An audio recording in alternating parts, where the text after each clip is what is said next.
So guys, this is my review of Spirit Chronicles episode 2.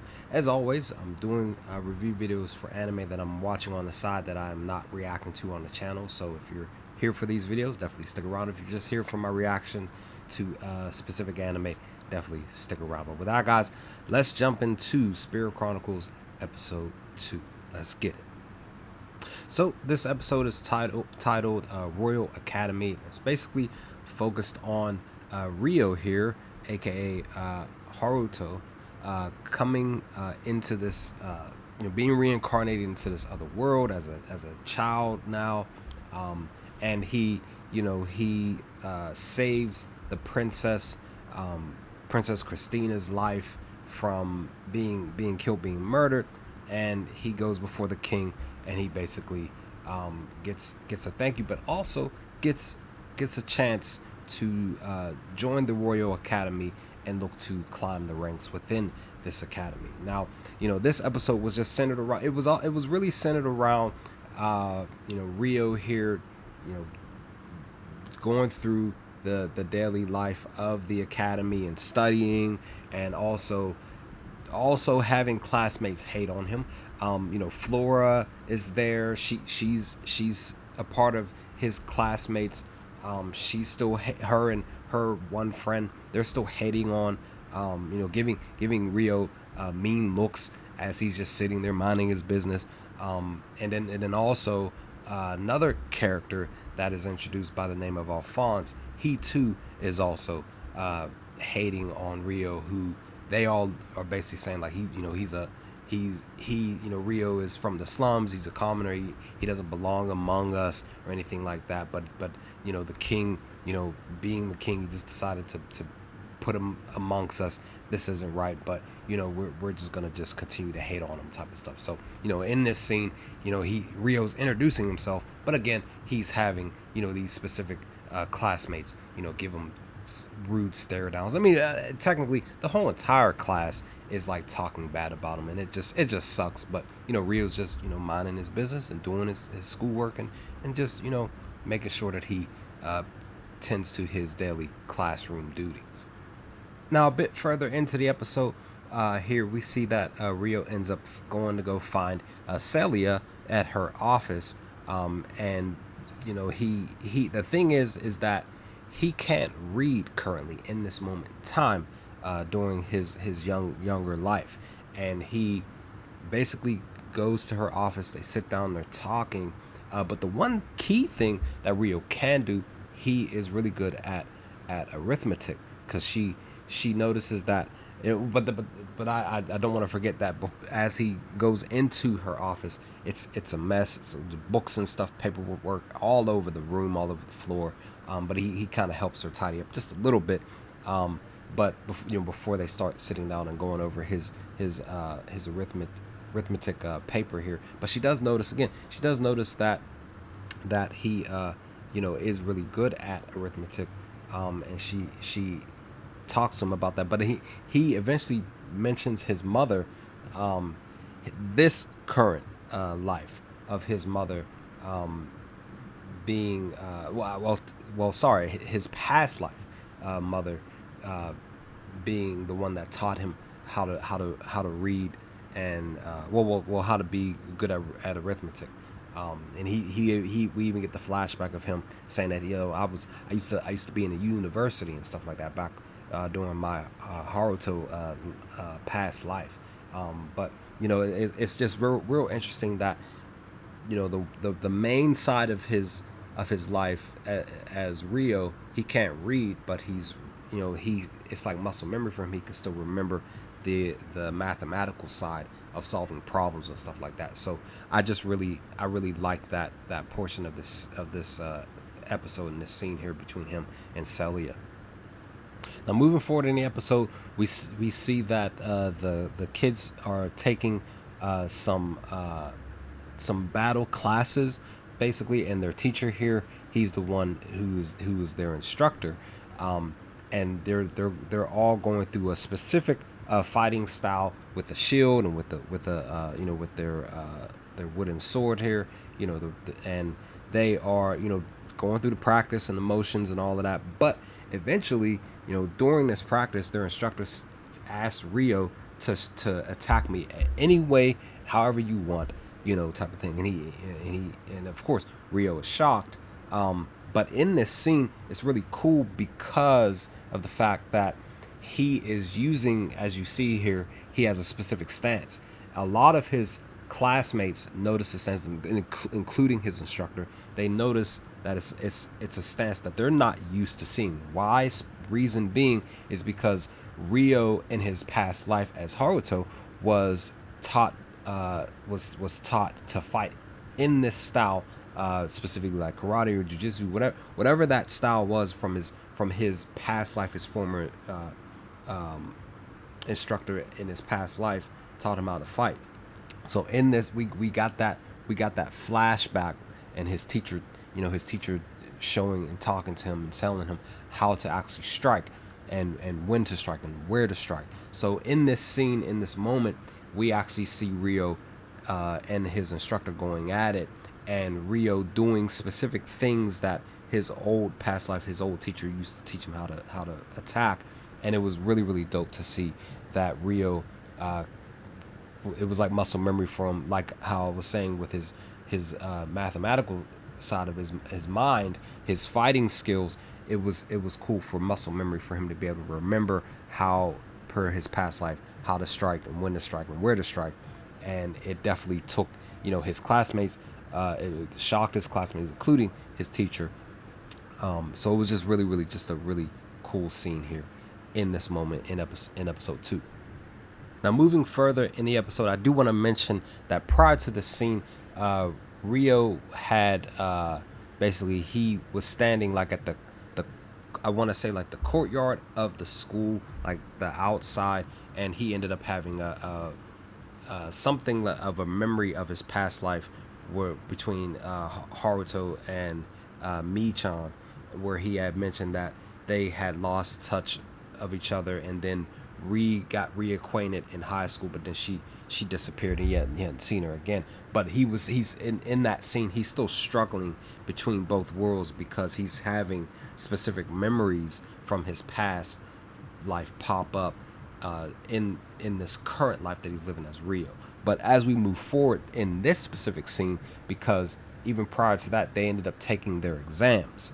Now, in this time, there was some time where Rio was starting to get, I want to say he was starting to get better at his studying, reading, and once the exams came, he took the exams.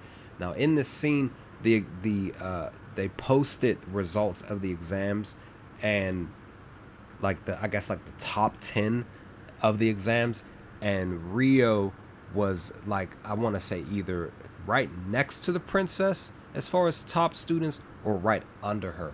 And Alphonse here, very upset, and a lot of other classmates are talking about it. They're just surrounding this board with the exams posted, and even Flora and her friend there, they were there too, just upset, mean face, mean mugging, and all of that. But they were all just like, I can't believe this. But again, Alphonse is the one who's stepping out and being the loudest out of everybody there, and actually like getting in front of Rio's face, and like telling him like, this is absurd, you must have cheated, you must have done something dirty trick or whatever to get to the place. You can't be on the same level academically as Princess Christina. But the key thing to note, though, both Flora and her friend end up talking down and chastising Alphonse, and telling him like, hey, you saying what you're saying towards Rio does not look good on the school, on it doesn't look good on the school, it doesn't look good on the Royal Academy. You need to stop. And he's like, but I won't. Alphonse's response like, I can't take this, I won't accept this. But they're like telling him like, it doesn't look good for you to be sitting up here, you're supposed to be a high standard, and holding holding true to where you stand as far as the school is concerned. It doesn't look good on you, and it doesn't look good on us. Now, again, at that moment, I was sitting there thinking like, like maybe, maybe they are sticking up for Rio in this time, in this moment, but they end up, once Alphonse leaves, they end up telling Rio, like, we didn't stick up for you to because we felt that Alphonse was being rude. We're doing this for a specific reason. And Flora, as she's walking by, she tells him that you won't beat me again as far as academics are concerned. So this scene specifically was a key scene in my opinion, when it's pertaining to episode 2. But things really get interesting towards the end of episode 2, which we're getting ready to talk about next. Now this scene is pushing basically towards the end of the episode, but I do want to mention that there was a time jump. It was 5 years that went by, and basically a lot of the students, basically they grew up a little bit more. They got taller. They sprouted in size, basically in height and stuff. So time moved ever so fast within roughly like a 6-7 minute time frame. Now there was some discussion between Rio and Celia, talking about life, talking about how Rio wanted to, once he did what he needed to do at the school, he wants to go to Yagumo, his hometown, to look. I want to say he wants to look for his mother. That's what the mother for Rio. He wants to go back to see her. But at the same time, they also talked about marriage and stuff like that. But per this scene here, he also too went during that practice of them practicing how to fight and stuff like that with their fighting instructor. They were actually preparing for this moment here, and it was a tournament between the Royal Academy and the knights of the city. And again, this is supposed to be like a practice, fight, if I remember correctly. But the key thing to note, Rio is the one and only opponent in this during this tournament, and his opponent is actually the former captain who tortured him in episode 1, when he was way younger than what he is now. And they had a little back and forth, even prior to the fight here, and that Rio was mentioning that, like, he was saying, like, I'm glad to see you, but I apologize for. He told the former captain here, I apologize for not being of any help to you prior to that. But in the midst of that, as they're fighting here during this opening part of the tournament, that the captain even mentions, like, you're the reason why I was demoted 5 years ago and blah blah blah. I'm gonna get my revenge. But that does not occur at all, because Rio gets the W. He gets the win during this fight. And that's what I love about this scene here, is that even his classmates, Flora and them, they're watching, they're observing, they're observing his fighting style and stuff like that, blocking and all of that. They were just sitting there in the crowd watching. Celia was cheering for him. His instructor was cheering for Rio. But again, the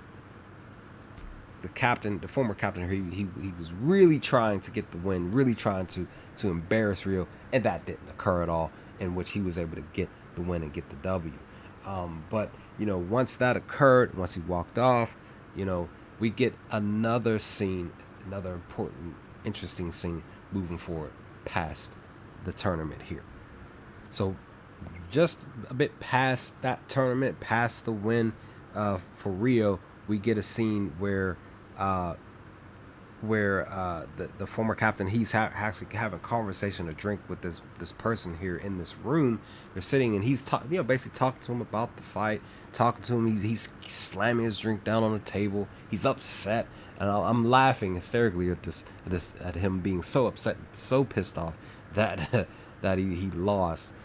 He starts mentioning about how Rio is the kid that he tried to get the information out about the kidnapping of the princess and stuff like that. You know, they're talking. We find out, you know, he mentions like, you know, like you're, you know, you just the person who would agree with me on the fact that, you know, I shouldn't have lost, and you're supporting me. This guy is the ambassador of the Proxia Empire, who's having this drink with him. We don't get a name from him though, and that's the thing. The reason why I'm saying that's because I haven't read anything from I think the light novel of this, so I don't know who this person is. I don't know his name, but we what we do find out, because he tells him who Rio was, and in that situation from episode 1, the ambassador has a flashback memory, and it was of back in the episode 1, back when they uh, decided to take Rio into custody. It seemed like he was the person that was under it. It seemed like he was the person that was under the hood, who caused the person to die, who tried to kill, who was hired to kill and assassinate or kidnap or whatever, to assassinate the princess. Again, in episode 1, it was towards the end of the episode when that occurred. Seemingly, again, the person under the hood, you couldn't see his whole face, but you could see like the chin area, and it looks like the ambassador. It looks like him because he's smiling, and he in this scene, and he's like, huh. So he was like, huh. So he's the kid that you know, faltered the attempt on the princess's life. You know, so this scene plays a key role into what obviously seems to be an interesting plot moving forward for this anime, guys. So I'm really, really interested in seeing what's to come per this conversation moving forward. That's going to be an interesting thing to find out moving forward. But all in all, I enjoyed episode 2, guys. What did you all think of the episode? What did you all think of this review? Leave some comments in the comment section below. Let me know your thoughts on episode 2. And I will talk to you all next time with more Spirit Chronicles. Peace, guys.